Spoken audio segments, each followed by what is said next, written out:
Ndugu viongozi na Watanzania wenzangu, uzinduzi wa meli hii ni hatua muhimu inayoweka msingi wa utekelezaji wa sera na mikakati yetu katika kukuza mchango na tija ya sekta ya uvuvi na uchumi wa buluu kwa ujumla katika uchumi wa taifa letu.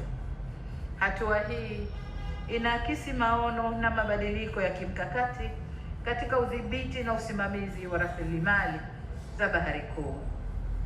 Kwa dhati kabisa, tumedhamiria kulifufua na kuliimarisha shirika letu la uvuvi TAFICO ili liweze kushiriki ipasavyo katika kusimamia rasilimali za Bahari Kuu.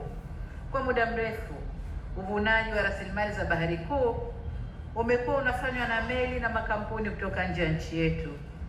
Hali hii imezorotesha uwezo wa nchi kunufaika na rasilimali hizo kimapato na kwa ustawi wa wananchi kwa ujumla. Kwa msingi huo, kuliwezesha shirika letu la uvuvi kwa vifaa na teknolojia za kisasa ni muhimu na ni jambo la lazima.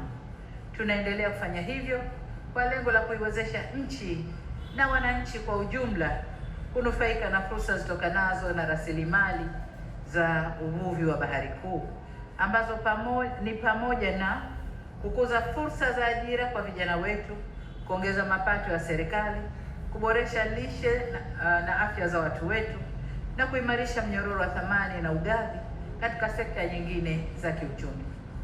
Pamoja na jitihada za kuimarisha shirika letu la uvuvi, tutaendelea kuzimarisha mamlaka nyingine za serikali ili ziweze kudhibiti na kusimamia rasilimali zetu, ikiwemo kutokomeza uvuvi haramu usiozingatia sheria, unaoharibu mazingira na uhai wa viumbe maji.